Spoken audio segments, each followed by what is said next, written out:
Hello, everyone, and welcome to the very first episode of For Torrey. I'm Nathan. It's a girl. So, with cookies on. Am I going to Girl Scout cookies or am I going to hear the sirens? You can.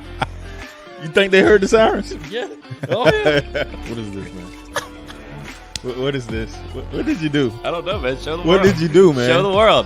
What did you do? I didn't do nothing. It is time for Torrey and Nathan to separate and go on its own. It is time for it to finally have its own home channel with its name right there at the top.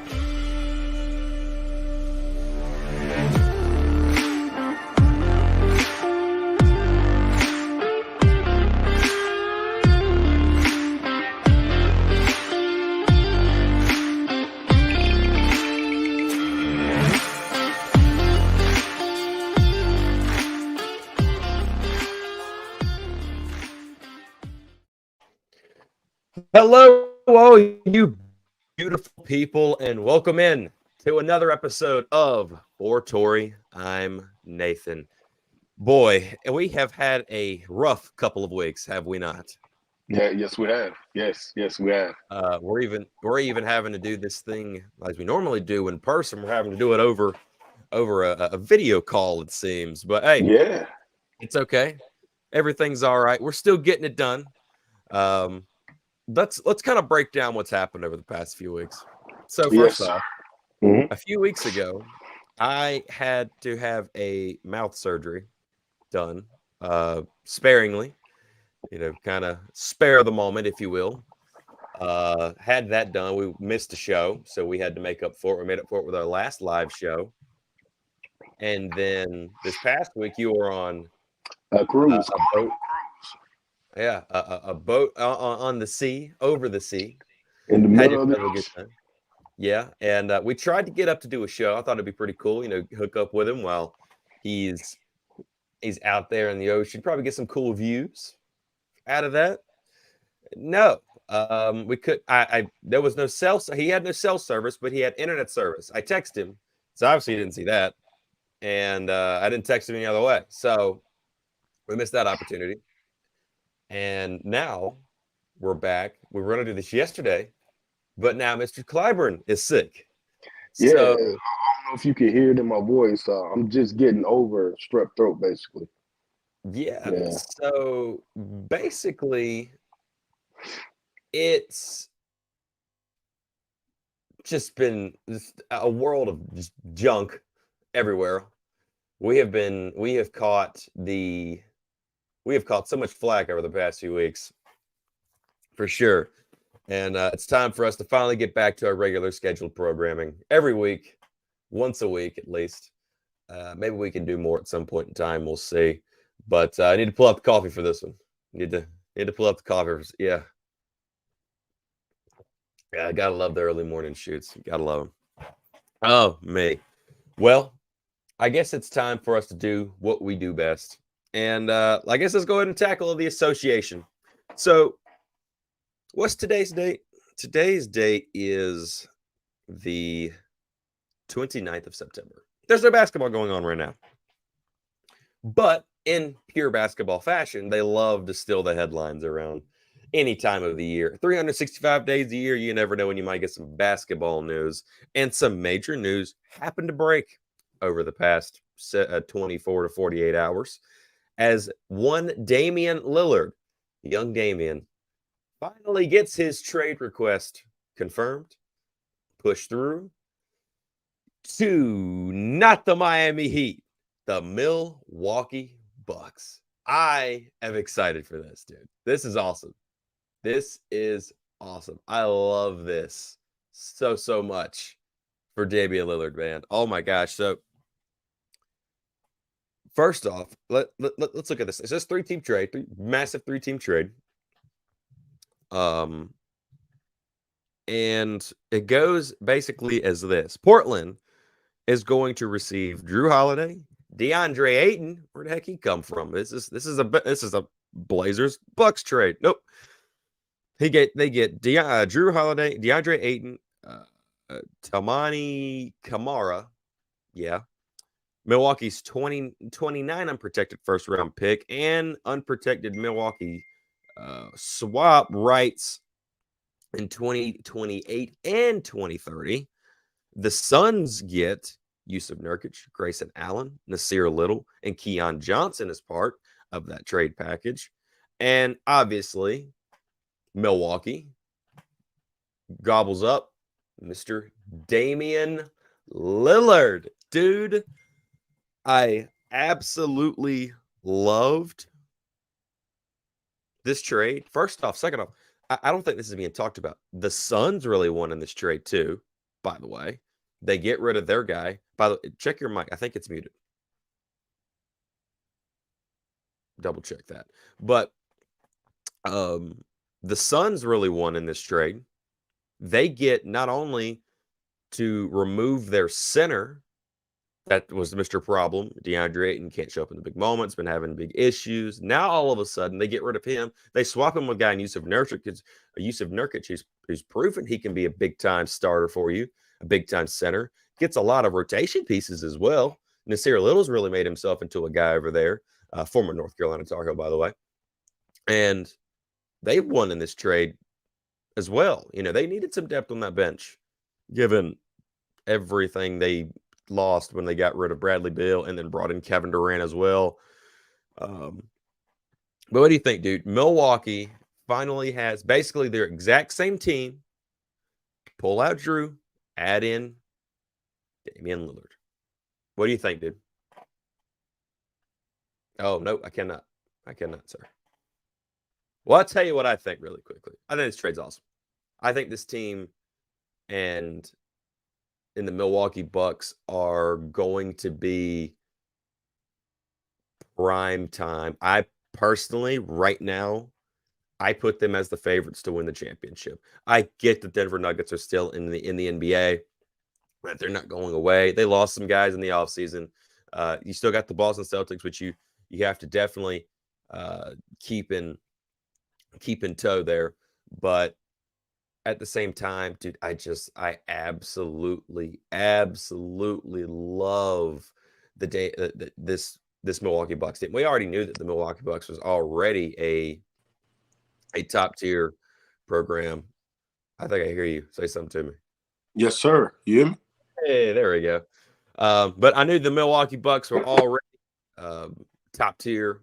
They're awesome. You love them. They're already a championship contender, with Drew Holiday and the team before. Then you add Dame Time, a guy that allows Giannis to have some space on the floor again because, hey, we got to guard that guy from 30 feet.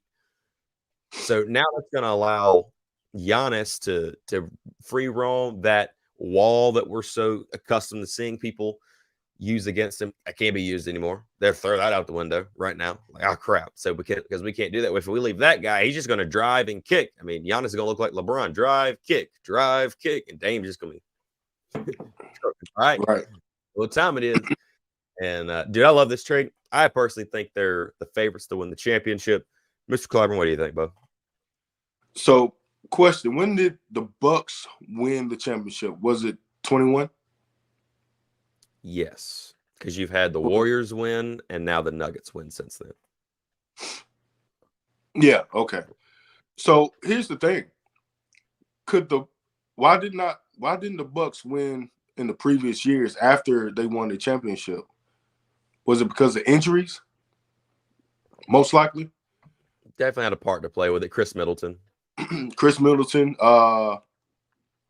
Giannis was hurt last year during the playoff run. Got hurt game one against the Heat. That's what I'm saying. I mean, to tear down that core and insert Dame, there was nothing wrong with that core. Drew Holiday, wasn't the great offensive player that, we know, but he was balanced. He did have defense. I mean, he was an awesome defensive player. He was one of the top perimeter defense in the NBA. I mean, literally. So I think Bucks could have won it last year. They could have won it the year before if it had not been for injury. I wonder if think about it too. 2 seasons ago, they went to the semifinals without Chris Middleton and took the Boston Celtics, who went to the NBA Finals, lost 6 games to the Warriors, to Game 7. Exactly. Think about that for a second. Yeah, that's my point. I mean, if Bucks was injury free, they could have had 2 or 3 championships. I believe it. I believe they could have took Denver all the way and and gave them a run for their money for real. But it does change. They could have beat the Warriors. Exactly. It does change the dynamics of the Bucks a little bit. You're more offensive first. I think chemistry might be a factor in the coming year. Defense might take a tick down. I'm not saying Dame doesn't play defense. I'm just saying he wasn't as good as Drew Holiday. So it would be no, for sure. It will be interesting to see, but I think they are playoff contenders. Like you said, they are championship contenders, but I know they're definitely playoff contenders. Yeah, I personally think that the only way this team don't go out until the Eastern Conference Finals or they win the daggum title or go out in the finals. I think that's where I put their minimum. Now, injuries do have to play a factor into that. I think this actually does help Chris Middleton a lot, though, because Chris Middleton was kind of looked at as that pick and roll partner with Giannis all the time. So, generally the guy coming to save the day offensively, if it wasn't Giannis, it had to be Chris. And, Chris is a great player, don't get me wrong. But first off, injury history, number 1. And number 2, he's not as consistent as Dame Dolla is. He ain't that kind of a shooter that man is. That man's awesome. Yeah. You know, I've been wanting Damian Lillard out of Portland for a while now, not because I don't like Portland. I actually do like Portland. I like their team and everything. But at the same time, dude, you got to look. This guy can really shoot the ball. This guy's amazing. This guy deserves a chance to play on a championship contender year in and year out. And now I think he has 4 years left on his deal. He's definitely got that right there. Now, it all kind of depends. Giannis is still up in the air. I know he's excited to have Damian Lillard here and everything, but he still has an extension to sign that he has not signed yet. He was available to sign it a week and a half ago, 2 weeks ago now, and he hasn't signed that thing yet. So they got to get that thing figured out pretty quickly there. But for all intents and purposes, I do believe that they'll probably go ahead and sign this thing.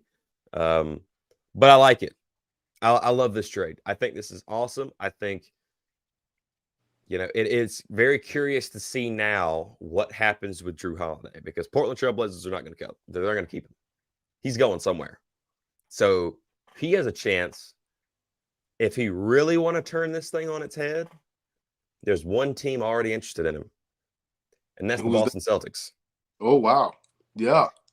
If they got Drew Holiday, Bucks got no shot. I'm sorry. They got no shot. You really think so?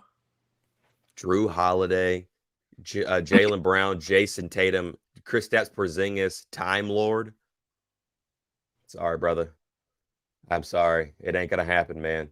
Because Drew Holiday is going to be one-on-one with Dame, and yeah, he's a defensive pest. People want him. I've heard the Warriors are interested, which I really don't understand that one.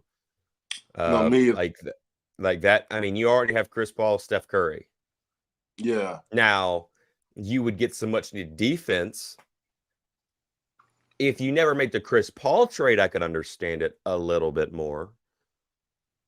But I don't know. I don't get that one. But I've heard that Miami could be interested in that, which that would make a lot of sense. That would make a lot of sense. You pair him with Jimmy Butler in that culture, that Heat culture. I think that would be a pretty good one. So there's a lot of people out there that's kind of looking at this. Also, if let's just throw hypotheticals out there. What if LeBron comes calling?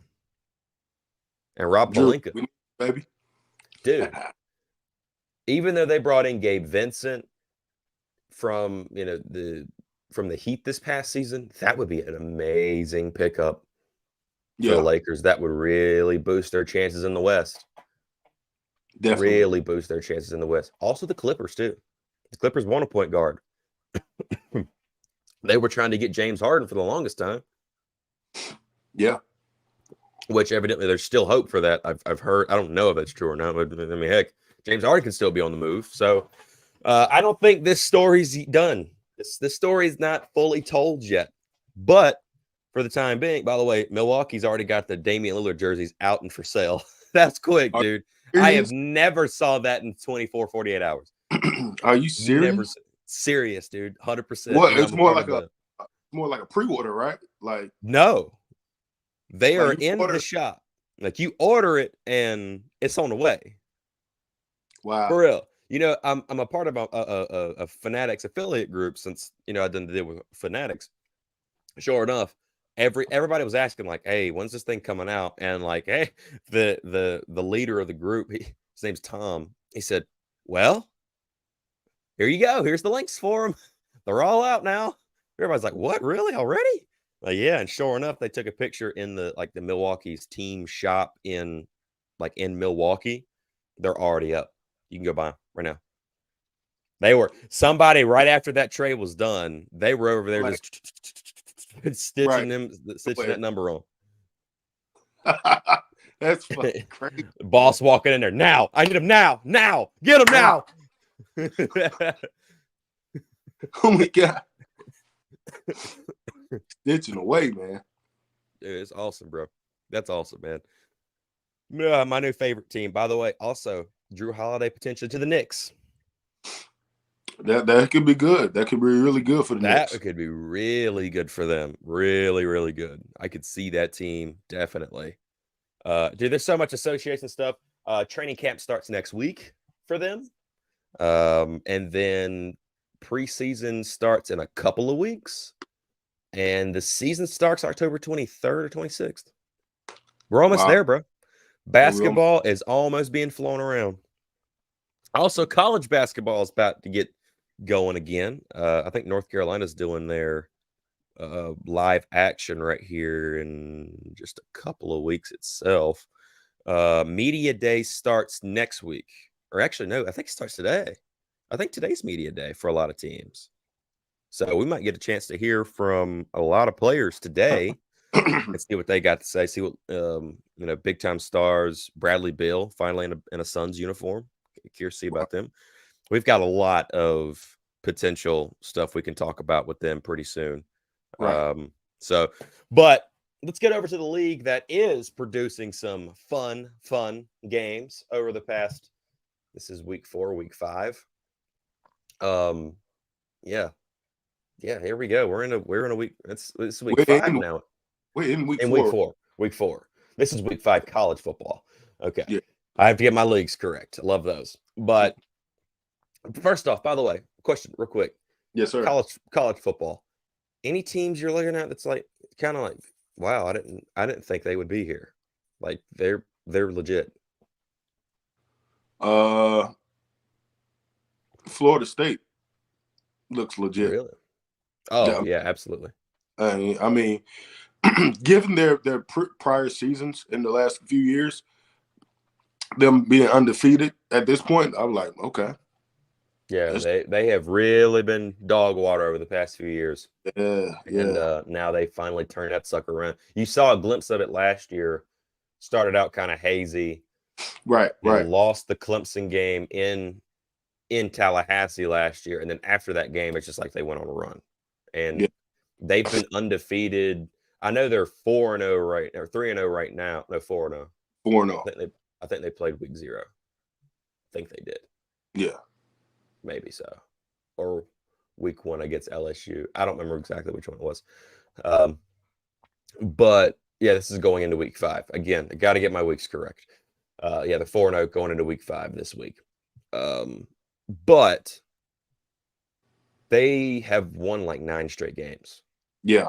Dating back to last year. Yeah. Including the Cheez-It Bowl that they went to this past season. They're doing pretty good. Now, Clemson took them to the brink. Clemson had them right there in the basket. Yeah. Missed field goal. Just missed field goal. And we know that they're having those issues over there. But I personally, I still wonder a little bit about them. For some reason, I still don't trust Florida State yet. I still don't trust them. They're a team that's there. But, they've shown over 2 consecutive weeks, Boston College, Clemson, hey, we can be had. We can be had if you just play as physical, you put us in a box and really make Jordan Travis beat you. Truly. I mean, you got to hand it to the corners and everything from Clemson, man. They are playing some great football over there. And they were holding their wide receivers, especially that Keon Johnson or something like that guy. He came out of Michigan State, big time wide receiver. Dude's awesome. But I think one team that I'm actually surprised is as really good as they are, and they're not getting as much respect just yet. Maybe after the Colorado game they have, but Oregon. Yeah. This offense is flowing. This offense has already scored 80 this year. Yeah. 80. 81, as a matter of fact. Offense is awesome. North Carolina played them last year, and personally, I like Oregon. I like Dan Lanning. I like the culture that they built over there. I think they've got – I've said before that I think Oregon and North Carolina have the best uniforms in the nation by far, and I haven't found a team that can beat them yet when it comes to that.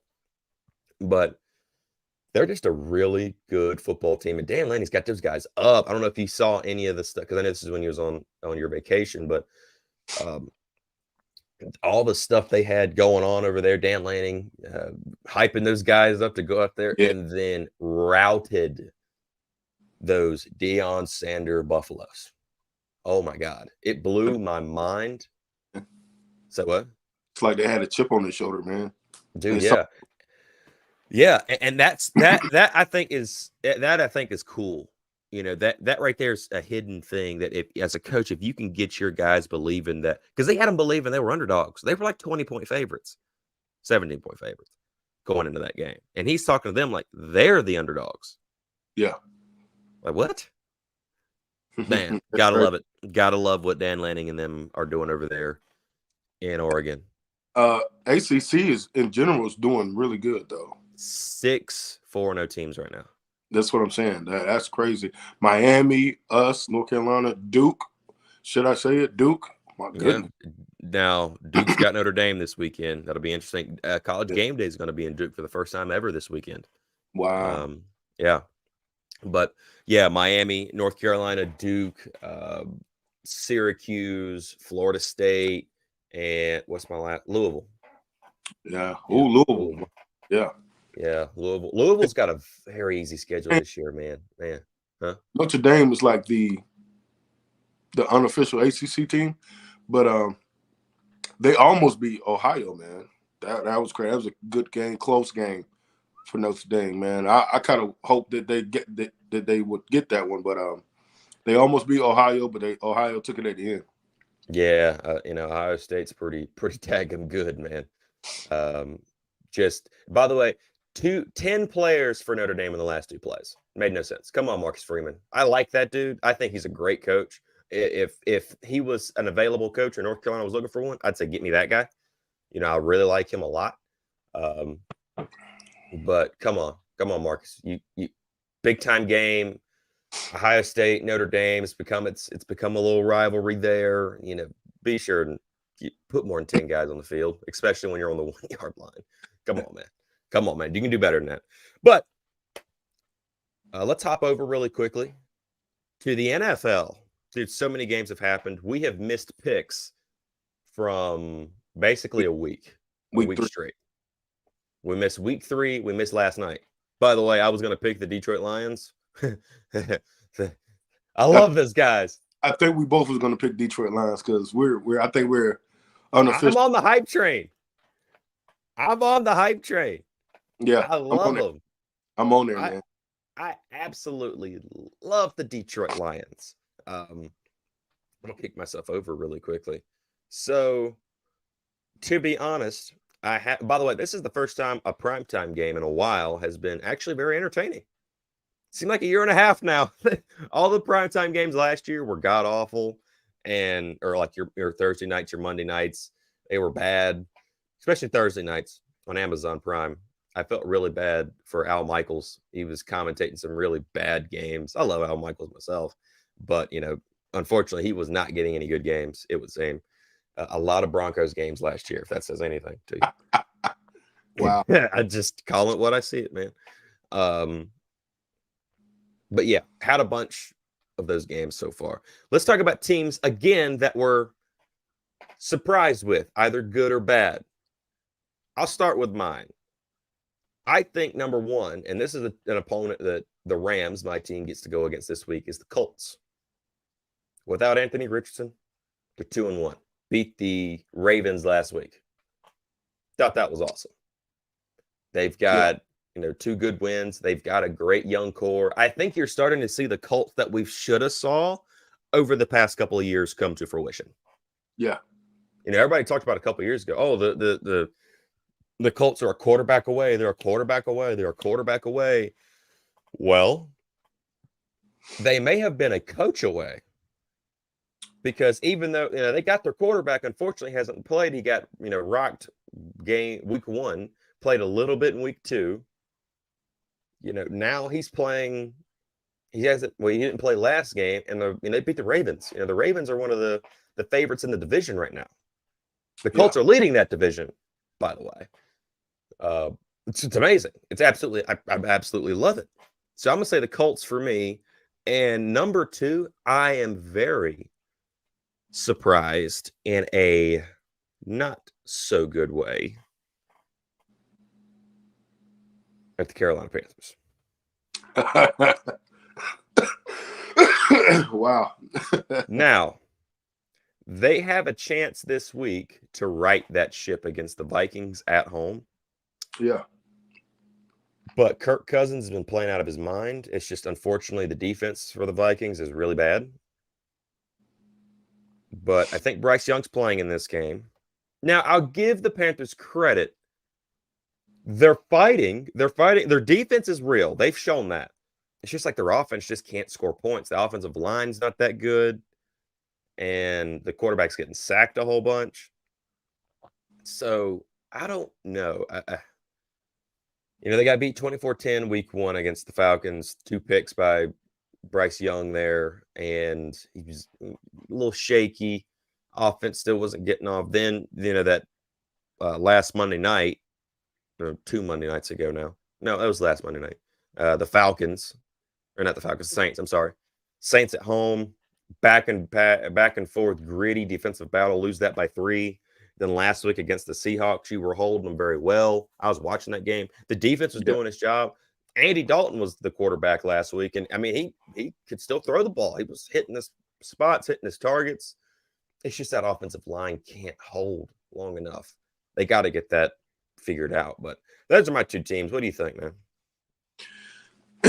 Well, I'm gonna go ahead and give Houston Texans their credit. They get in the win column over the Jaguars.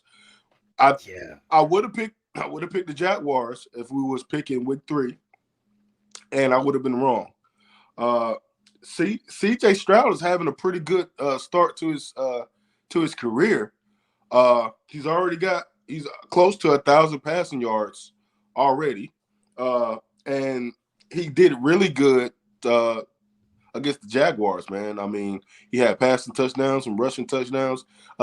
You could see from college that he was a good quarterback rusher, and he's that's gonna that just moved itself into his NFL career.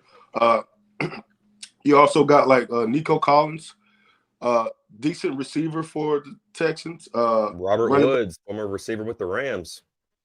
Yeah, champion. Damian Pierce, pretty good. He used to be, I think, he carried for a touchdown and about 100 yards almost that last game. I mean, kudos to the Texans for getting a win and getting a win against a decent team in the Jaguars. The thing about it is Jaguars are supposed to be the leaders of the division, supposed to be a AFC championship, contender, and they're 1-2 themselves. Yeah. Like I ain't understood that yet. Yeah, that's kind of why I picked the Texans. They're doing pretty good, and I hope to see a little bit more of the Texans because I mean they had a bad last year, man. Mm-hmm. It was. Dude, they've had like a bad decade, seriously. But DeMeco Ryans comes in there and is starting to. I personally believe he's starting to turn that team around. They got thrown to the fire week 1 against the Ravens. They had no shot at that one, at the Ravens as well. Then they had the Colts come in there, a hot Colts team, like we were just talking about a minute ago. Then they go back on the road, the Jaguars, and they hung 37 on them, 37-17. That's awesome, man. Now this week they got Pitt coming in to Houston.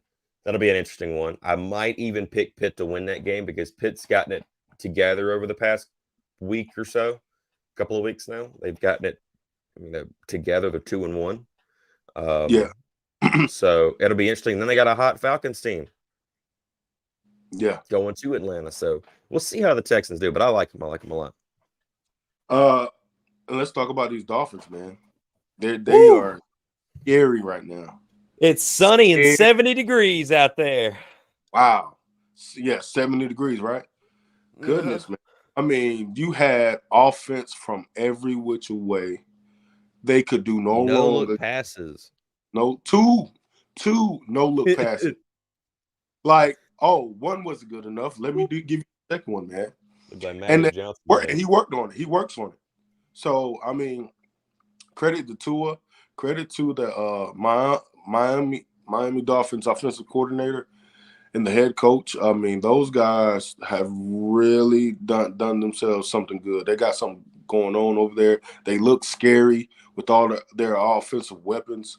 I mean, you had what's the rookie? Is his name Devon or what's his name? Devon. Yeah. I think it's a chain or a chain or a chan. A Well, chan. so this was actually a controversy throughout the week, and Mr. Devon come out and said it's A-Chan. Like, man, you missed something really cool there. A-Chain, that's just freaking awesome, dude. You could have had so many deals with that. You could have come out with a clothing line with Right. A-Chain, but no, it's A-Chan. Like, all right, whatever, man. Yeah. Kill your own fun. I mean, he's a rookie, is he not? Yeah. Yeah, he's a rook. And he had a wonderful game, man. I mean, he's like Everybody's talking about how they need to go after Jonathan Taylor from Indianapolis. I'm like, no, they don't, because they have to no, give up way too many pieces, and they already have a great team as it is. no. Do not mess that up, man. Let them absolutely not. let them ride it out. But Miami looks really scary. It's hard to stop their offense. They look like a regenerated Kansas City Chiefs. That's what they look like. Man, like they just no matter what you want to stop, you can't stop one thing because the other thing is going to work. You can't stop their run game. You know, Tyreek Hill's out there for passing. You try to stop their passing game, they're going to run over you. And they might throw in a couple of no-look passes, and you won't even see it. So, I mean, it's very hard to stop Miami right now, and I think they're going to be on a roll. I think they're going to be undefeated for a while. Well, they've got the Bills this weekend in Orchard Park, so I'm curious to see how that game's going to go. You know, the Bills have gotten themselves together. Yeah, the Bills are actually favorites in this game. Bills going to piss on themselves, man. I think the Bills are favored by 2.5. 2.5, yeah, 2.5 betting favorites right now. I'm curious to see with that. Let's talk about two games that are going to be sad to see. This is going to be saddening. So 1:00. Both of these games are at 1:00, and thankfully, just go ahead and just eat your vegetables, get them out the way, and then you can have the dessert and the great games afterwards. The Broncos and the Bears, both 0-3 teams. Oh my God! In Chicago, and then you have the Vikings and the Panthers. The battle of the unbeatens, or the unwinnings. The battle of the heavily defeateds. How about that? That sounds a little bit better, actually. The good news is one team out of each of these games is coming out with a win. They're going to be in the win column. Thank God. I don't. Can we just really, the Vikings have been playing good football. There's the defense has been bad. The Panthers have been playing good defense. The offense has been bad. So, okay, that's balancing out there. The Broncos and the Bears, everything's been bad. Everything sucks. Everything's horrible. God awful. I mean, it's horrible. I mean, it's bad. You get, first off, the Broncos got hung 70 on, so their defense is god awful. They only put up 20, and I think that was just because maybe the defense is like, whatever, man. Our offense is fine. They're good. And then on top of it, the Bears, they're just collectively bad. Justin Fields can't seem to hit a pass. There's, dissemination within the ranks, within the coaching staff and everything. So you wonder, like, okay, when we get to our picks later on in the show, I don't know who to pick. What's going on? Like, what is happening with these teams? Actually, more like Broncos, Bears, more than Vikings, Panthers. I don't know what's going on with the Broncos, but the Bears are not surprising. Unfortunately to say, the Bears are not surprising, but the Broncos are really surprising that they're this bad this early. Like, it's almost like and what's the guy named the quarterback for the Broncos? Oh, goodness, Russell. Oh, Russell Wilson. He's not playing like he used to be, and I think he's gonna take a tick down in his career. He's 10 plus in NFL right now, and you might be seeing where Wilson is on the down. I mean, he did still have a decent game for his offense in that game against Miami. I mean, it's still a decent game. I mean, he still produced. It's just that defense for the Broncos is atrocious, and coming from a Sean Payton team, I mean, that's unheard of, man. So yeah, I don't know. Couldn't be able to stand facing the Saints because they were just annoying on defense. But I mean, I still think they have a chance to turn it around. I mean, the back in the day, New York Giants had a bad start, and next thing you know, they get 8-8, make the playoffs, and win the Super Bowl. So I mean, it's still early in the NFL season. Don't never say never. So I mean, I believe Broncos can turn around. I think they will turn it around. But as far as playoff contention, you know, it might be a going little down the drain in that division too. Think about that division with the Chiefs, with the Raiders, and the Broncos, and then there's one other I can't even think of at the time. I mean, that's a tough division in and of itself. Obviously, the Chiefs are still at the top of that division. They're going to stay at the top of that division for quite some time, unless one of these teams can step up and play well at some point in time. I don't know which one it is, but you know, Russell last year had a horrible year. Horrible year. Horrible year. This year, he's playing better. The problem is the defense got significantly worse. Significantly worse. And I don't know exactly why that is. You know, this is a Vic Fangio's still led defense, and Vic Fangio's a great DC. They did lose their DC to the Carolina Panthers, a one that produced one of the best defenses in the league last year, and now he's doing that again. You can see over here in Carolina, where it's where the strong suit of the team is the defense, and I don't know what's going on with this team. This team just has bad juju written all over it. Just bad juju, all of it. And then the Bears.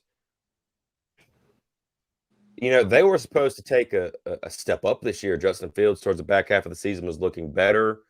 Yeah. Now it's just like he doesn't trust what's happening in front of him. I don't understand it. He's like, he doesn't, like he'll let me grab football. You know, when a quarterback goes to throw, and every quarterback does this, right? So when a quarterback goes to throw, he's standing and he'll do that. He'll do that. You know, just that little tap right there. You know, grab, bang, tosses. Dude, for some odd reason, you'll see him. He'll be in his spot. Oh, here we go. And then he'll freeze. It's like he's not trusting either his ability to get it there or the receiver itself. Now, don't get me wrong. When they went out and got Chase Claypool, everybody thought, oh, man, here we go. This offense is starting to do better. Well, Chase Claypool is still in Pittsburgh somewhere because he ain't showed up in Chicago since he's been there. That's for sure. I mean, let's just call it what it is. You know, there's been definitely some questions there. Now, you brought in DJ Moore. He's been your most reliable receiver, and you know DJ's doing what he can for sure. I'm pretty sure they'd probably still like him in Carolina, but you know I think he tried to get away from the losing of Carolina, but then realized he found himself in another type of Carolina, in the Chicago Bears. But I don't know what it is. I've never just saw a quarterback just straight up, I don't know, just get nervous like that. And it's kind of like what we're starting to see with Zach Wilson a little bit. I don't like that. For sure. Especially for Zach Wilson. Yeah. And that's a conversation in and of itself because Zach Wilson, I mean, heck, even Joe Namath calling for that dude's job. Joe Namath. I mean, Joe Namath probably could come out there and play better than he is. I mean, evidently it's had a big effect in the locker room. I was reading this earlier. Like, evidently his comments about Zach Wilson has really hit the locker room. The defense isn't happy with Robert Saleh because he's been so open to saying, hey, you know, we support this guy. He's our guy. He's our guy. He's our guy. I believe that's just coaches speak. I think we can pretty much rule that. That's coaches speak. It's got to be. Let's say Zach Wilson's not a bad player. He's just missing some intangibles. Like in the fourth quarters of these games, when obviously the game's out of hand and you're never going to win, it's like that's when the true quarterback and abilities start coming out. And you start seeing him throw the football. It's looking good. He's letting it fly. He's letting it sling. He's put it into tight spaces, and he's looking like a competent quarterback. But I don't know if it's maybe the market that he's in. We know largest market in the nation, New York is. If it's the pressure from inside of the organization, because you know there's got to be number 2 overall pick. Maybe it's something he builds up in his head. Maybe it's the fans. I don't know what it is that's going on in his head, But it's like when he comes out for games and he starts games, he's so scared to make a mistake. So what are you prone to do? Make a mistake. Yeah, of course. And it's killing him. It's hurting him a lot. I do believe Zach Wilson can be a comparable quarterback. It's just he gets to get a heck out of his own head. I don't know when that's going to happen or how that's going to happen, but by God, it needs to happen for him and for the Jets at this point.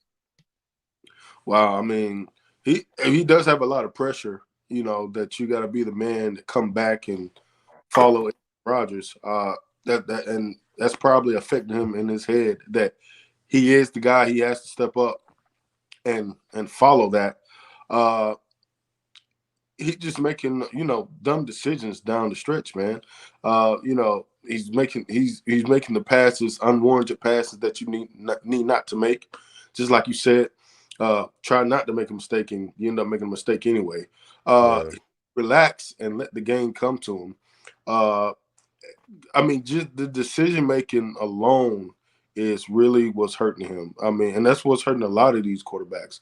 They're just not making good decisions given those moments. And Zach Wilson, he does have the ability, and you have seen sparks of that. But when it comes down to it, he makes bad decisions every time. Yeah, they need to get the running game going, number one, because the quarterback's best friend is the running game. And I think they're going to make that pretty much a key of emphasis this week because they do have to face the Chiefs at home. And Taylor Swift, Tay, all Swifty girl, she going to be there too. It's already announced she's going to be there. She's going to be in MetLife Stadium. So the Jets better get it going, man. The Jets had better get it going because, the Chiefs are going to come in on one. And Travis Kelce, I'm already doing it. It's already happening. Travis Kelce, he's going to be looking to get open as many times a game as he possibly can, because if Taylor Swift will get up for a touchdown catch at, going up 41-0 and get up like she did, good God, what would happen if the game was a little bit closer? Right. She would lose her ever-loving mind. I'm not worried about being close at all, so yeah. Yeah. I don't know. I could see the defense, depending on what the defense does, I could see the defense keeping it closer.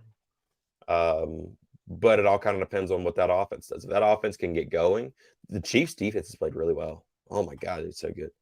The Chiefs defense and the Bengals defense, two defenses that have, or both two teams that have been known for their offense in the past few years, are now suddenly being outplayed by their defenses, which is great for those teams because that pushes them higher. We saw that this past Monday night, the Bengals and the Rams. Great. I mean, it was a great game all the way around. Both teams' defenses was just on it and doing their best to keep the offenses off the field. And they did. That's why it's such a low scoring game. I think 2 touchdowns scored or 1 touchdown scored by each team in that game. 16-19 was the end score. That's pretty damn good. That's pretty awesome. Shout out to the defenses there. And even I'm kind of surprised at the Rams defense myself. But, it's awesome for them. And if these teams have defenses, they're going to be hard to stop because their offenses are prolific. And even if they're struggling, they're going to get it right. I mean, that's just what it is.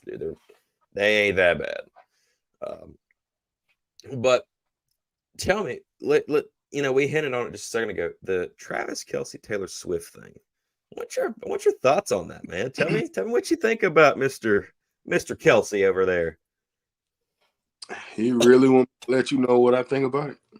Yeah. I'm curious what this is going to be. To me, that is an awkward couple, given Mr. Kelce's history.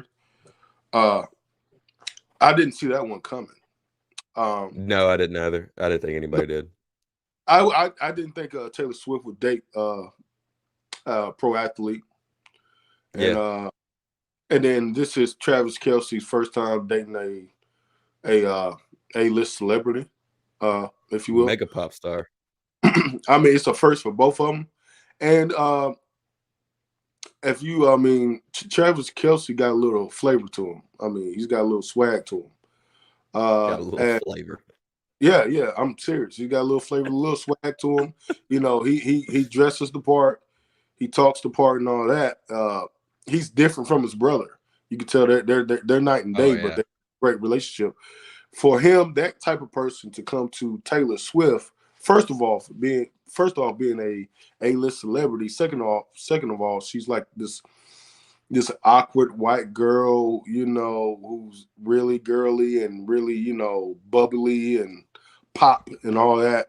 It just those two worlds you don't really see colliding. I'm just trying to be, you know, trying to make this as cute as possible, but you don't really see that. So for them to come out and when I was watching the game and I seen Taylor Swift besides Travis, she was sitting beside his mom in the press box. I was like, why is she sitting beside us? Oh, whoa, okay. I Yeah, see. so Mad Dog Russo on ESPN said something. He says, "Hey, listen, I courted my wife for a while, my lovely wife."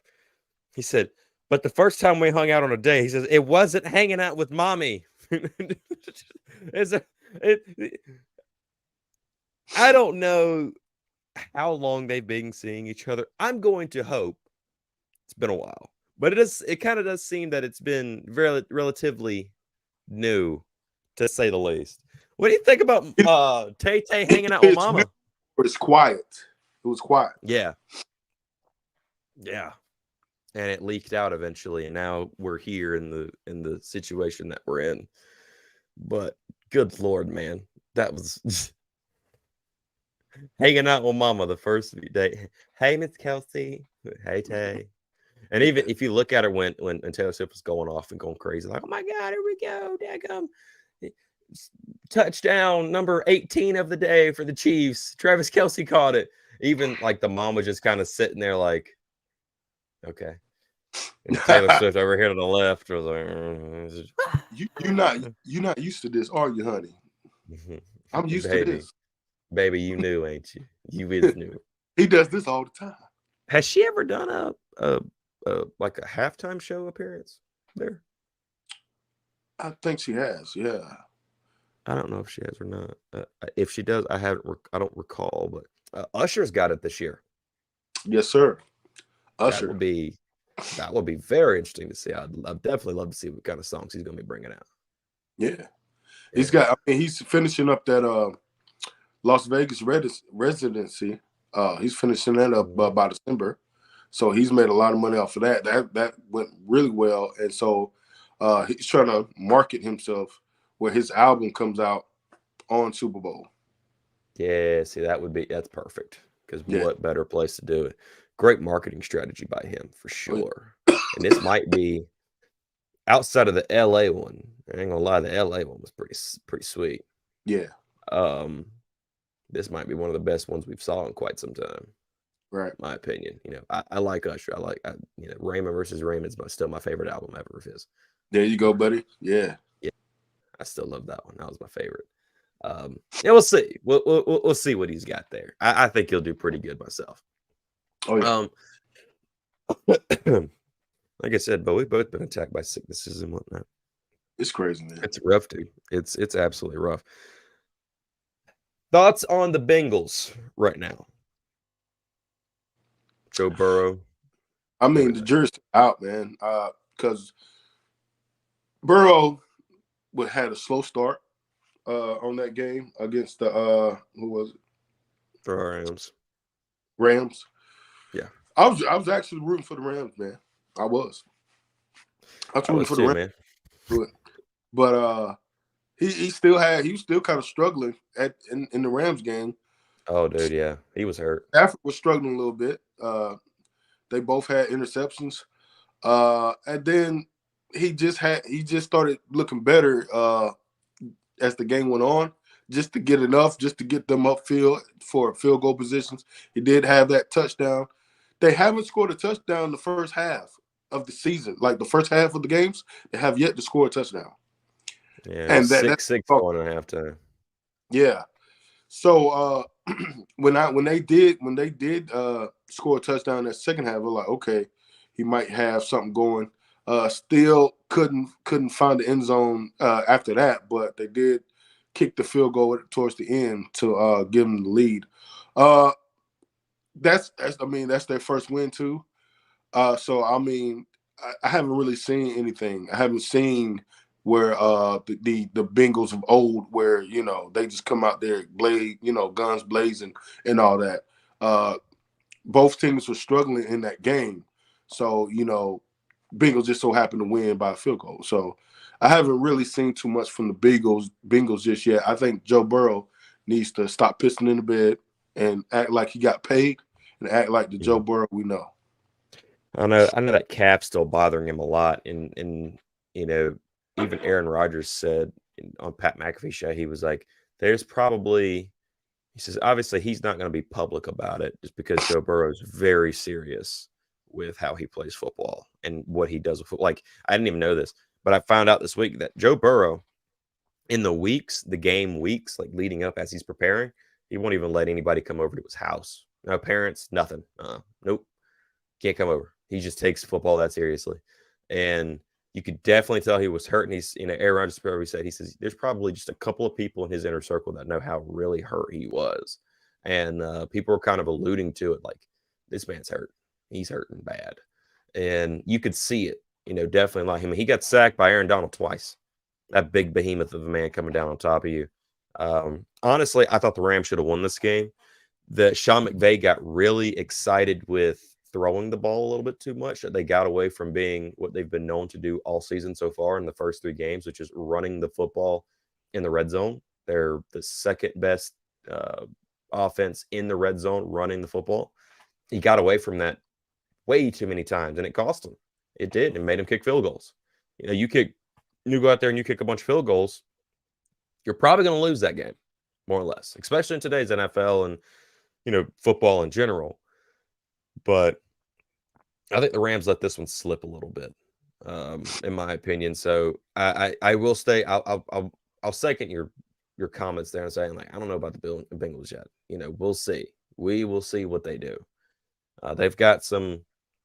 Even though they have everybody, the offensive line is still question mark, and the defenses are starting to understand what the Bengals like to do now. And I think that's really starting to be shown. People are defending Jamar Chase better, T. Higgins better, Boyd better. Yeah. Stopping the run on with Joe Mixon. It's interesting. Interesting team this year, and everybody's taking approaches to them. But they've got a Titans team that they got to face this week. They're going to Nissan Stadium, so this is in Tennessee. And the last time, I believe it was the last time these two faced, the Bengals took care of them pretty easily. So we'll see if they can get it rolling this week. Cincinnati is favored in this game, not by much, but they are favored in the game, so you can take that. But I think they get going this week, big time. I think they just needed that one. What's up, Steven? I think we just needed that one to show up. That one win for them, and now they're gonna be rocking pretty good. I think Joe Burrow gonna get him about easy 250 passing yards. I take it 250. You think so? 250, 2 touchdowns. Okay. Running the ball. For a touchdown in the first half, at least that.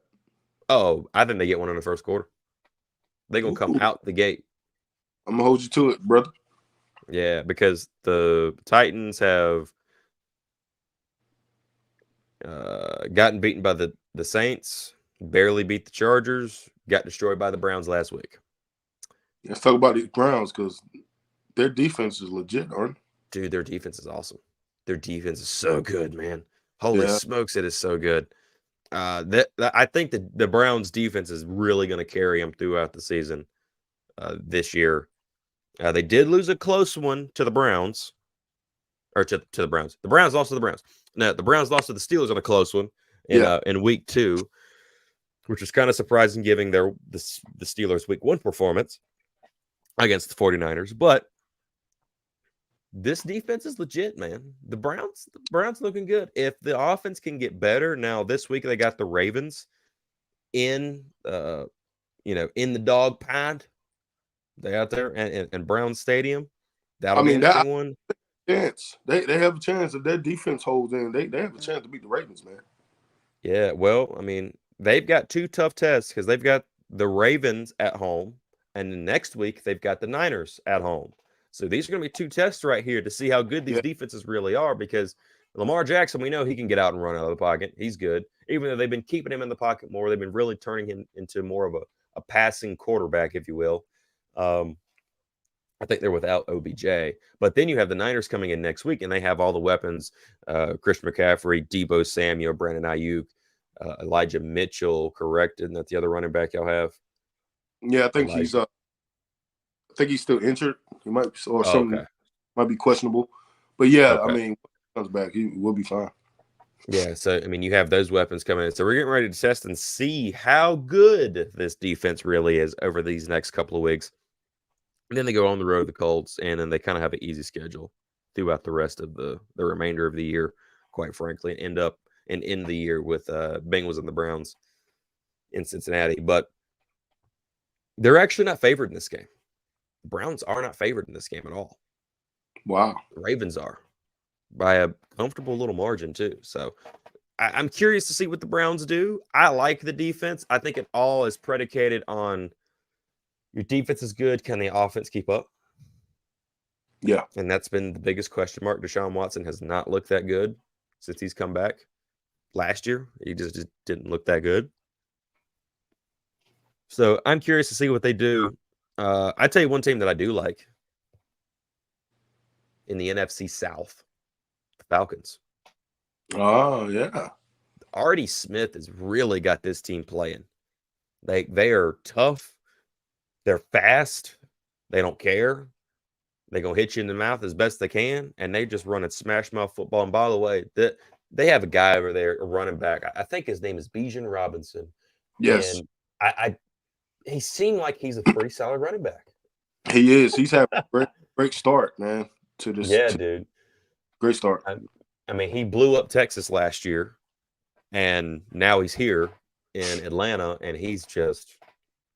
I mean, they got a 2 running back system, which is obviously, I believe, going to prolong the careers of both running backs there, because we know running backs are one of those, I guess you can say, Kleenex type of positions where you just use it, throw it out, use it, and throw it out real quick. You don't keep on, you don't hold on to them too long. So you got a good about 4 or 5 years, and then that's it, man. yeah. You don't really have the longevity like the Frank Gores and what other running back, Mike Sanders, Adrian Peterson at one point in time. Yeah, Adrian Peterson. What was the running back for Panthers? He was like a short, stubby. Jonathan Stewart. Yeah. He moved around in his career, but those kind of running backs that just stay for a long period of time, you're not more, man. They get injured so bad and so good. Yeah.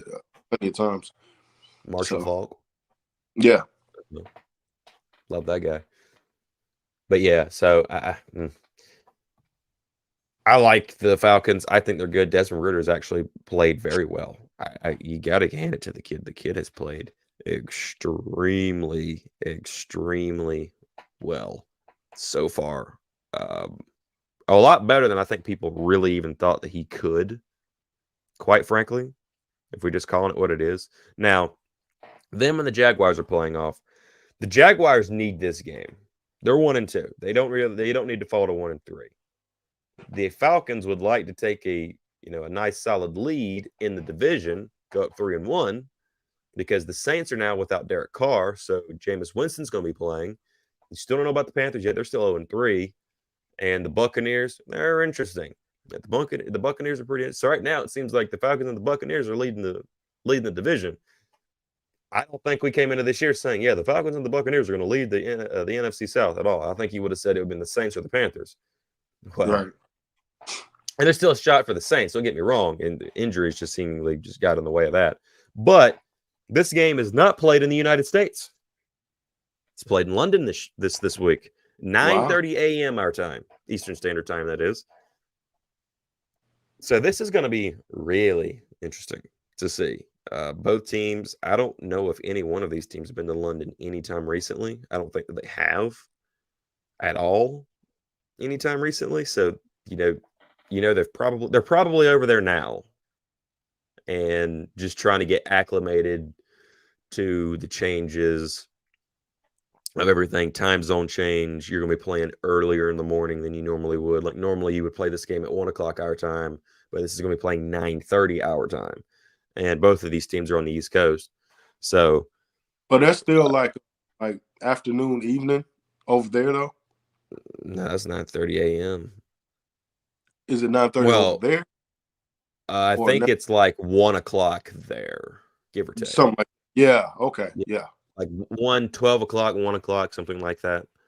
But I think it's Okay. about the same distance, like from here to the West Coast. So about a 4-hour difference. So Okay. you do Yeah. 4, 10:30, 11:30, 12, 1:30. So, that's why I say it's best for them.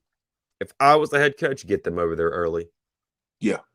In the week, probably have gotten them over there by Wednesday. Thursday, Friday, you're getting used to it. By Saturday, you're good. Sunday, boom, here we go. We're ready to rock. Just to get used to that. So they're professionals. I think they'll have it down. But we'll pick that game pretty soon, right here in a second. I want your top 5, sir. I'm gonna top 5 off the top of your head. Top The 5 best what? teams in the league. Top 5. I want to hear them. Top 5. All right. And there's no particular order. So yeah. Okay. No particular order. But we have the 49ers. 49ers, because you know what they come with. They come with everything. They've been dropping 30-point games, this whole season. They have all the weapons, and they're using all their weapons to the T. Christian McCaffrey, dare I not say his name? I got some wood right here in front of me. Knock on some wood. He's the best running back right now, as far as yardage. So they're having a good game. Miami Dolphins, you know what they come with. Who else? Top 5. The Eagles, of course. They're still undefeated. So I just named you 3 undefeated teams. The 49ers, Dolphins, and the Eagles. Eagles, they had some close ones, but they still championship fashion pulls them out. Who else? Kansas City Chiefs. They are still in that top 5. They got Travis Kelce. I mean, they was who did they play last week? Bears. They was blowing the Bears up like, and I think it's more the Bears than the Chiefs. But I mean, come on, 41-0. But then my last team is. Should I say it? I know what you're thinking. Yeah, go ahead. Detroit Lions. Oh, yeah. You thought I was going to say Cowboys, didn't you? You thought I was going to say the Cowboys. No. Detroit Lions, top 5. Wow. I hear you. Yes, sir. I mean, if they didn't show you anything last night, if they didn't show you anything last night, I mean, they're ready, man. They're ready. They proved their point, man. And they're having a good start to their season. And Detroit Lions are top 5. Wow. I am I'm a little shocked on that one. I was not expecting the Detroit Lions. Now, I will say, kind of looking at their schedule right now, they got they played last night, so they won't play the weekend, but next week they play the Panthers in Detroit. Then they play the Buccaneers. Their next big test is really going to be the Ravens.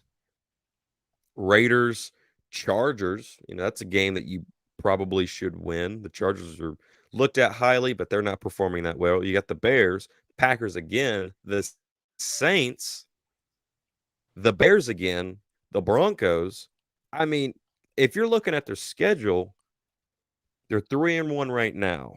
I could see 4, 5, 6, 7, 8, 9, 10, 11, 12, 13, 14 wins on the season for them. I could see that. The only losses I'm counting, huh? Yeah. Who's winning 14 games this season, other than what you say, the Detroit Lions? I could see the Chiefs being one, the Niners being one, the Eagles. I have to look at their whole schedule, but I think they would win 13 or 14, just depending. It seems, but that's about it. Top You five. know, Top five. yeah, that would be awesome if the Detroit Lions went from 7 wins, 8 wins to 14. Oh my God! Obviously, it's all depending on injury and everything, but I hear you. My top 5, I'm going to start out, I'm going to do in a ranking order. I'm going to say number 1, the San Francisco 49ers. And the reason that is the stars they have on defense and offense. You know, I don't understand. Somebody's in the mafia somewhere because they're paying everybody. I mean, they're paying everybody a truckload outside of the quarterback, which is, you know, he was Mr. Relevant last year, but now he's coming to Mr. Reliable. You know, I think it's his new name, Mr. Reliable, Brock Purdy. You got Christian McCaffrey. You've got Debo Samuel. You've got Brandon Ayuk. At first, people were wondering, like, is this guy a guy? And now he's turned himself into a guy. On the defensive side, you got your Nick Bosa's. They went out and got Hargrave out of the Philadelphia Eagles. I don't know how the heck they managed that. That's one guy I didn't understand and didn't expect them to just go get. You've got Fred Warner. You've got some secondary guys that are learning to play a little bit better. They've got it all over there, and they're coached by Kyle Shanahan, which a part of that, you know, Sean McVay, Kyle Shanahan, Matt LaFleur tree there. All those guys work together. By the way, think about it. At one point in time, they were all on one coaching staff. Yeah. All on one coaching staff. That's amazing. But now you got them, you know, Kyle Shanahan's running wild over there. They're playing amazing football. Defense stout. The offense has just been clicking on all cylinders. If they can keep it up, they could be definitely representing the NFC in the Super Bowl this year. I could definitely see that. I'm going to say number 2. I'm going to still say the Philadelphia Eagles. Put the Philadelphia Eagles up there. The Eagles, I understand, offense has not played that well. Defense has played great. The offense hasn't played that well, but I think what we saw in the Bucs game is the offense is now starting to roll. They're starting to get going now. They're able to run the ball. Jalen Hurts is being very cautious with where he puts the ball in ball placement, which I think is big time for him. And then also at the same time, I like, they still have the weapons they have on there. You know, the defense is questionable in the secondary, but I think they're growing up little by little themselves, and I think they're there. Number 3, got to put the Dolphins in there. Got to put the Dolphins in there. And I would put the Dolphins above the Eagles, but right now both teams are 3-0, and the Eagles are still the NFC champions. So I'm still gonna put them there. The Dolphins, respectable. Yeah. The Dolphins are now showing prosperity. We got to see it throughout the season. You know, we still have to see that. But you drop 70 on somebody, and the offense has been rolling even before then. It's a scary team. Big time matchup this week against the Bills. I still like the Dolphins in that game. I'm just going to say that outright. I still like them in that game, but you know, I got to put the Dolphins there at number 3. Number 4, I actually do really like the Kansas City Chiefs there. I do like the Kansas City Chiefs, man. They had that week 1 loss to the Detroit Lions. They realized they had some issues there. Having to get used to a new wide receiving core. They lost a lot of wide receivers. They've lost Tyreek Hill. Juju Smith-Schuster's now gone. There was one other person that's still gone. You got Valdez Scantling there. One kid I've never even heard a name of before. So they've got some questions in that wide receiver room. I think they're starting to show themselves off to the world like, hey, this is what we can do. And it's going to be that's good for the Chiefs just because, I mean, their defense is playing out of this world. Chris Jones, man. You know, I understand the Chiefs lost week 1. No Travis Kelce, no Chris Jones. And Chris Jones, ever since he's come back, just like Nick Bosa, just been a world beater, Monster. a game wrecker. So Monster. maybe that game against the Lions goes a little bit different. I don't know. And the number 5 in this team, you got to put them there. And I know they had a blunder against the Cardinals, but I have to put the Cowboys. I have to put them in there. And, they've got some questions. They did lose Trayvon Diggs, which is a huge loss for them. Second time they've lost him 2 years straight. You start to wonder if maybe, is it worth it? And you hate to be that way, but it is a legit conversation that's probably happened within inner circles inside of that Cowboys, front office. But their defense is elite. It's great. It looks like they just had one of those games where they just didn't take the Cardinals seriously. I think everybody thought the Cardinals were just going to be kind of like the Seahawks last year. Everybody thought, oh man, this team's going to be rebuilding, and then they come out here and punch you in the mouth, and you just can't get back. See, you have to fight to get back. At the beginning of the season, I always believe what they did at the end of the season. And Cardinals was a force. They was in the playoffs. They was looking good. So I always kind of give them that. I'm not going to write them off at the beginning of the season. I mean, look what they did last year. So, I take Cardinals seriously, and they showed the world that we're still a good team. We're still decent. We still can get a win from a decent team. Yeah, and you'd be curious to see what Kyler Murray does once he does come back, which I think he should be back towards the end of the season. You wonder if they'll even put him on the field because there's been talks of them taking a quarterback because there's belief that the Cardinals will be at the very top of that draft board next year. So do they take a quarterback? That has been a conversation to be had. We don't know yet. We will see. Personally, I don't think it would be a bad idea. Myself, especially if Caleb or Drake may sit at the top of there, but I think Caleb Williams has already kind of said that if the Cardinals are there, we ain't going there. So we'll see.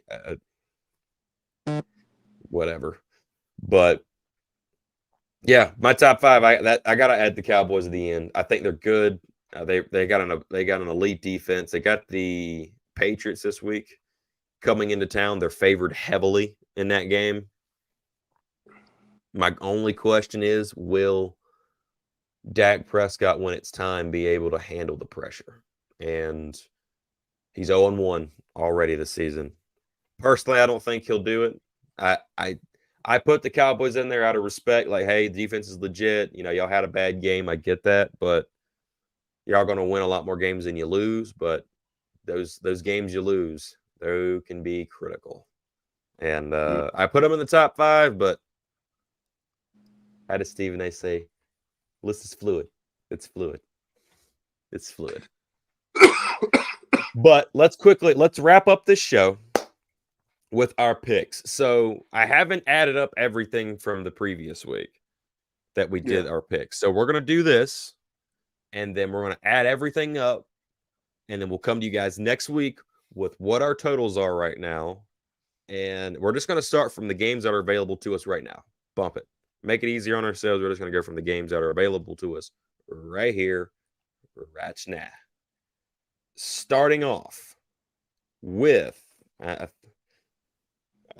guess we kind of just probably should get the veggies out of the way first. You know what? I'll just go as it has it listed here on my ESPN app. Number 1, the Rams and the Colts. Rams going in to Indianapolis to face the Colts. What do you got? I'm going to take the Colts on that one. As a matter of fact, hold on a second. I'm glad you said words because I'm going to get my books here. Mm-hmm. Boy, I have a lot of. Do I have an extra? Well, the book's over there. That one's filled up. Whoops. This is what we'll do. I want to write these suckers down. That way I don't have to go back and listen to the whole audio again and go back again. Boom. There. And all right. So, okay. We got the Rams. Let's go. Torrey and me. So you've got the Colts. I'm going to go with the Los Angeles Rams. I think we bounce back this week. The offense gets on track. I like the Rams in this. It's going to be, this is going to be a big game for the Rams just because the Colts are hot right now and they're going up into their house. I don't know if, Anthony Richardson will be back this week. I believe that he is still out. I think he's going to be out for the foreseeable future, I believe. You got Gardner Minshew quarterbacking for him. As far as I can tell, right now, doesn't look like he's going to be playing at all. So the only reason I like the Rams, the offensive line for the Rams, I believe, is better than the Colts.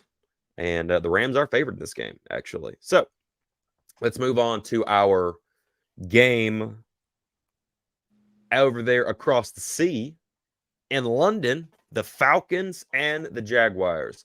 I'm going to take the Jaguars in this game. I'm going to take the Falcons, man.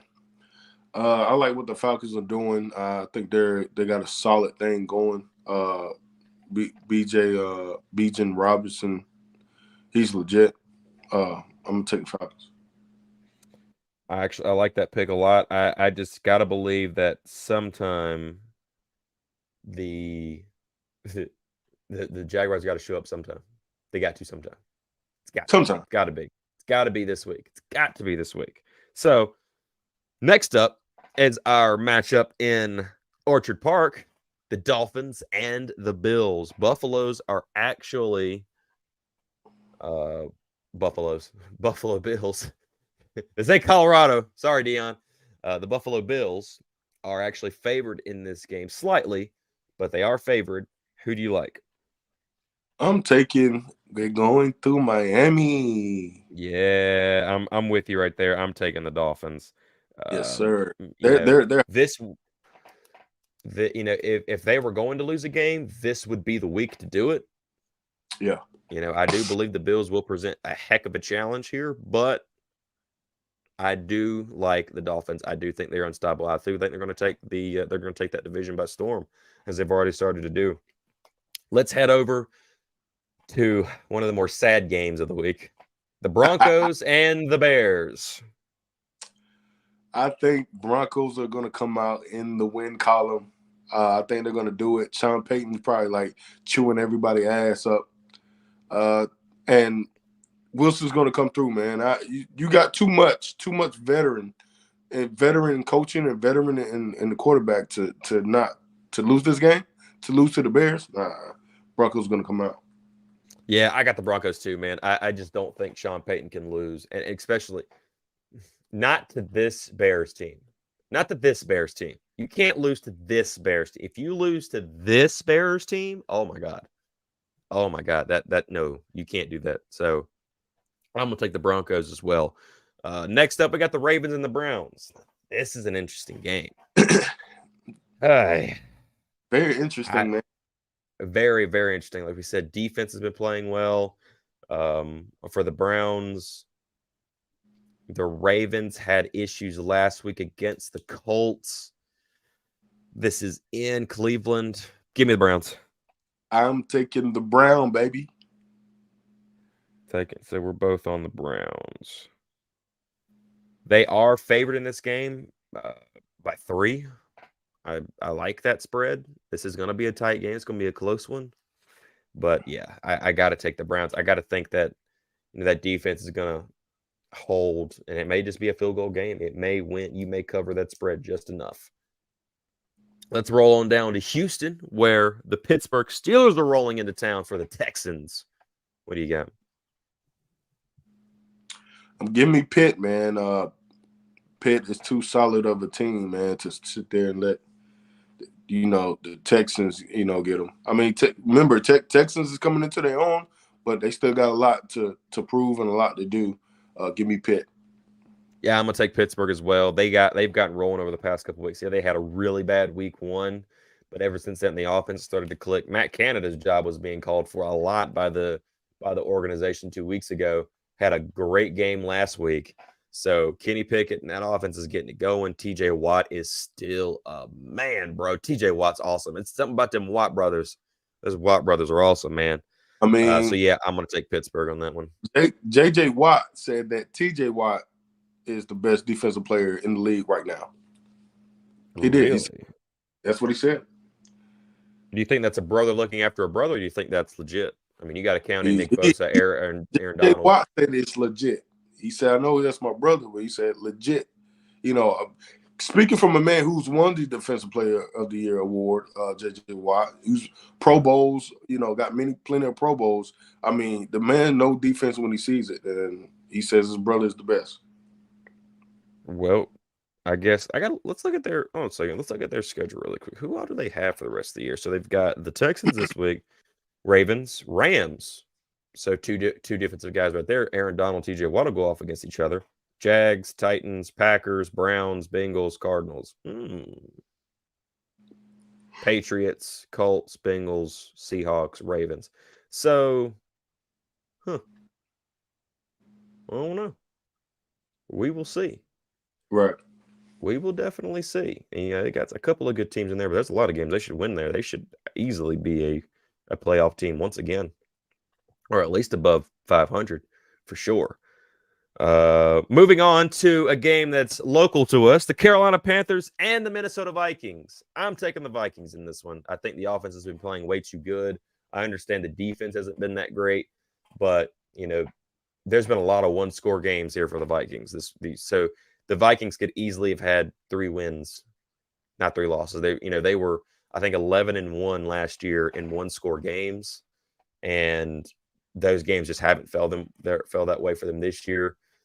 The offense is playing great. Justin Jefferson's playing awesome. Kirk Cousins has been playing great. I mean, nobody's talking about him, and he's been playing very well. Give me the Vikings in this game. I'm going to go out and run a limb and take. Dude, I'm telling you, I've done that twice, and it's burnt me. You've done it twice? I've done it twice, and it's burnt me. It's not going to burn me this time. I'm going with the Panthers. They're going to come through. They're going to get their stuff together. I believe in the Panthers. Watch this be the week. Watch this be the freaking week they do it too. I believe in them, man.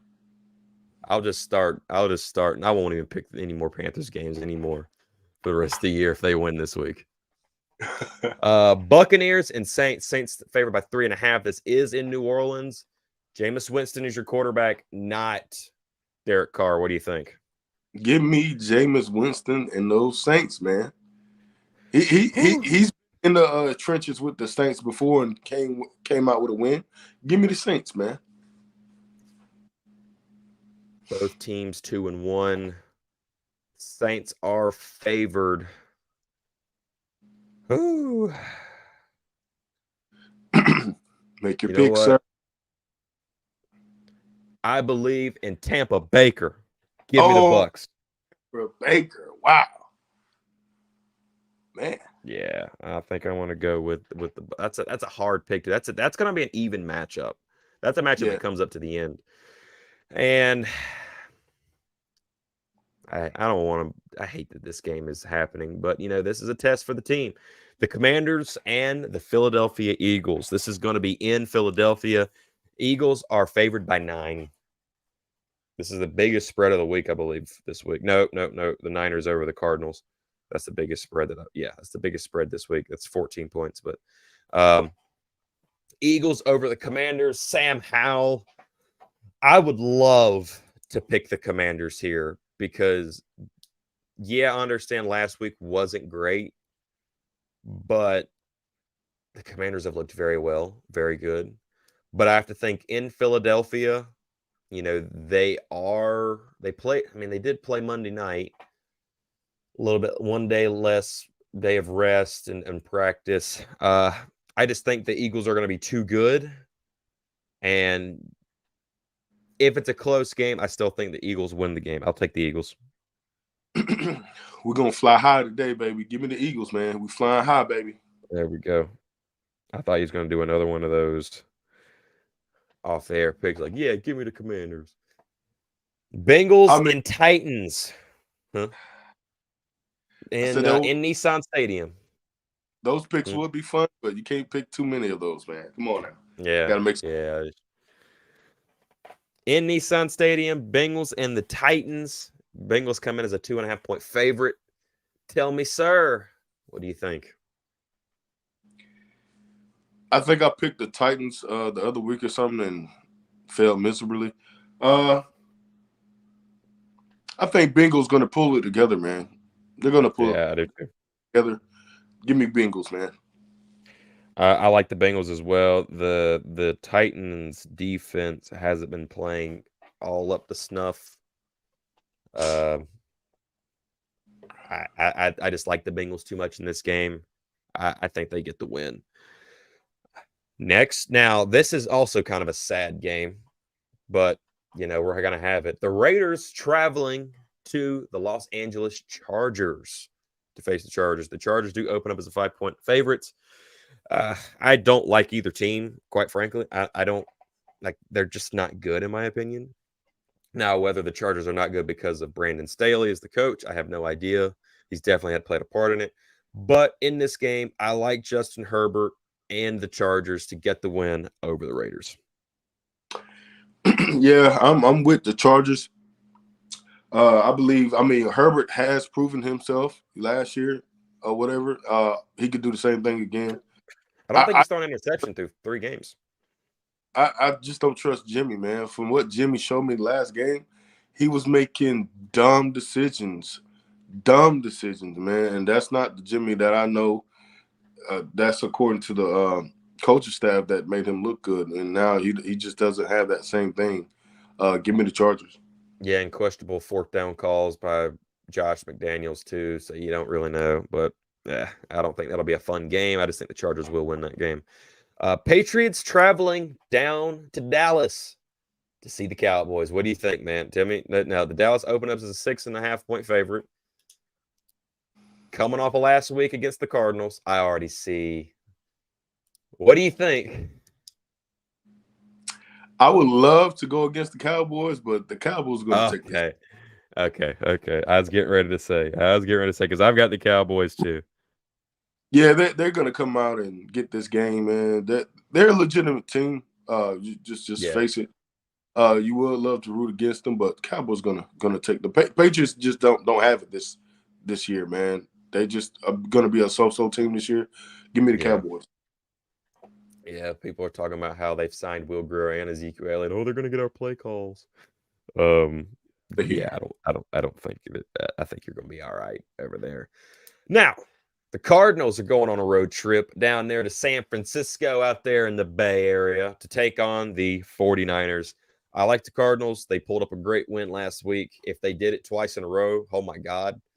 But I do have the 49ers winning this game pretty comfortably. They are a 14-point favorite. It's the largest spread of the week this week. So give me the 49ers in that game. I'm pretty sure you already wrote me down for the 49ers, right? Yeah. I got you, Deb. Don't talk about that. Come on now. Yeah. And this game that we're getting ready to talk about is going to get a lot of attention just because Taylor Swift's going to be there. But the Kansas City Chiefs are going to MetLife Stadium to face the new old look. How about that? Of the New York Jets. Sunday night, 8:20 p.m. Kansas City opens up as only an 8.5-point favorite. And I think you give that 8.5, it being that low just because of the Jets defense. What do you like? What do you think? Give me the Chiefs. Now. Give me Taylor Swift and the Chiefs, man. Come on. Yeah, Tay gonna be rolling pretty hard, man. I don't think the Chiefs gonna lose another game this year. They win in the Super Bowl. They've got to. All the Swifties have now joined. You saw like little rules, like, hey, by the way, this is what football is like. You get 4 downs. You got to get 10 yards. If you don't, you have to give it to the other team. But if you do, it's rinse and repeat until you're done. So it's great. I love it. Wow. There's so I love jersey sales have been going crazy for Travis Kelce right now. I can't wait till the album The 87 comes out for when this thing breaks apart. I no bad vibes.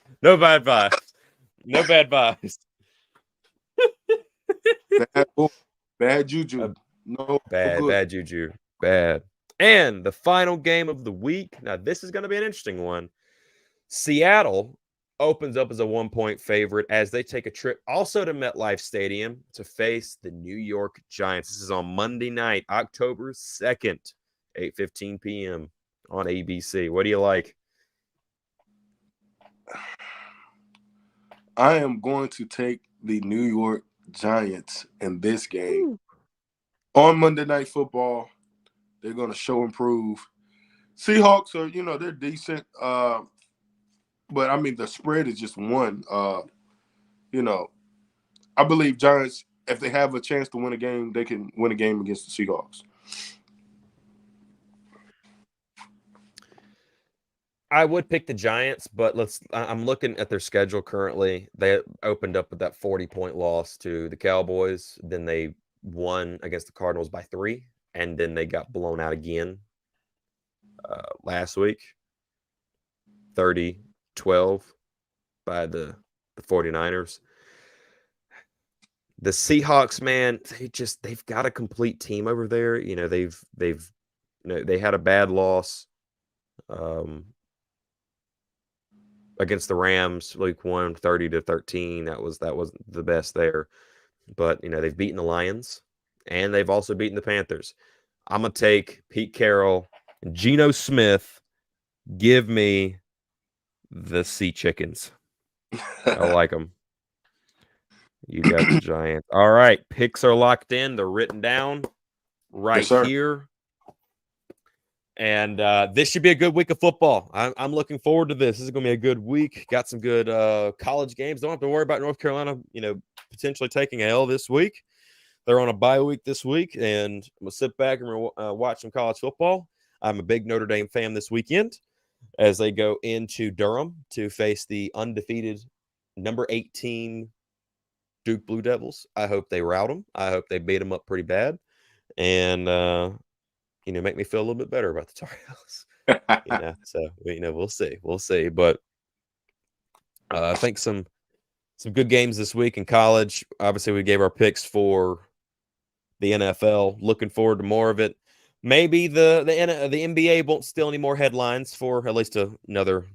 Well, if today's media day, it's going to happen. So it is what it is. Or I think maybe today's media day or next week is media day. It's one of the two. And then training camp and everything starts. And then preseason games start right after that. So we're almost there. The NBA is almost back. But anyway, we want to thank you all for watching and thank you all for being here.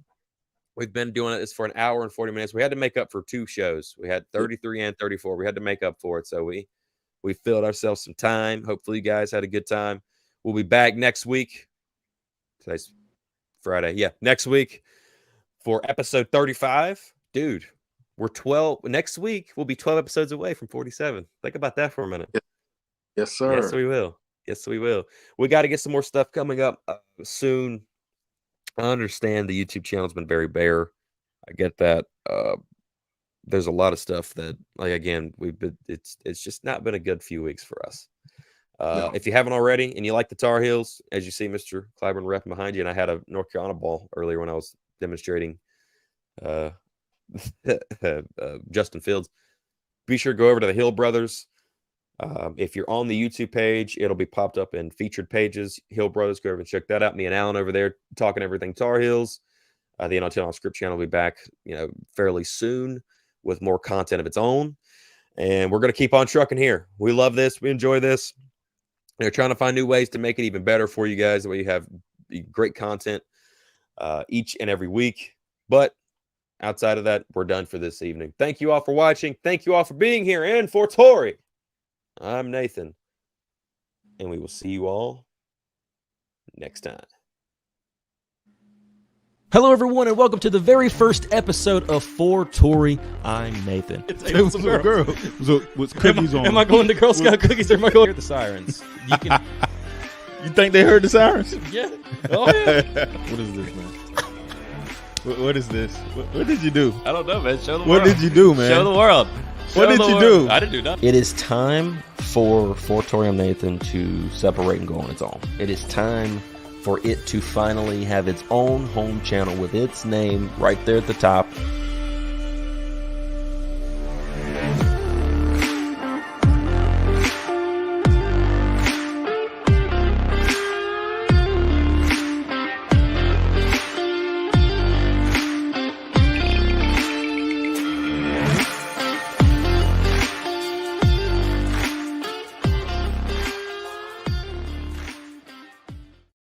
You don't want love.